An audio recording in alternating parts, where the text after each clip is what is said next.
Haraldur, sigur í hörkuleik hér í Ásgarði í kvöld. Hvað skópinn að sigur fyrir þína stúlkur heldur? Þetta var svona, ég hef náttúrulega alltaf ánægð með leik þó við höfum unnið þetta en svona það var kannski verið smá sigla hérna í restina. Við náðum þetta var jafnt allan leikinn og við náðum svona 10-12 stig fórustu þarna í fjórða leikluta loksins. En hérna, mér finnst þetta bara svolítið svona, það er svolítið sérstakur leikur svona. Það hengur nú í ykkur svona mest allan leikinn, það var ekki fyrir í, ég myndi segja svona í kannski fjórða leikluta sem að sýnir svona almennilega framboð og haldi í. Akkúrat, það segir að segja það.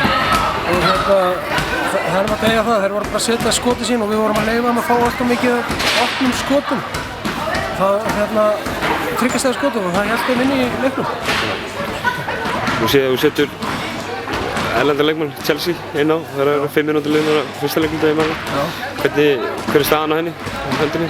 Hún svona allavega treysti sér loksins að æfa hún er búin að taka eina æfingu sko, þannig að hún er ekki alveg í rytmanum. Nei. En hérna, hún sagðist treysti sér í þetta og fann ekkert fyrir þessu í eftiræfingur í gær. Þannig að hún ákvað að prófa og við leyfum henni það, leyfum að komast aðeins í rytman og flæðið. Nú fyrir jólafríð? Já. Þú opnaði leikmannamarkaðinn aftur núna 1. janúar, það er sem sagt leyfi fyrir að skipta. Þið eru hvað, 2 leikjum frá úrslitakeppninni, 2-3 leikjum kannski. Er hérna sér einhverja breytingar í vændum fyrir leikmannahópinn hér? Ekki eins og það er, svo veit maður aldrei. Nei, það er ekki fyrir það öruggt? Já, ok.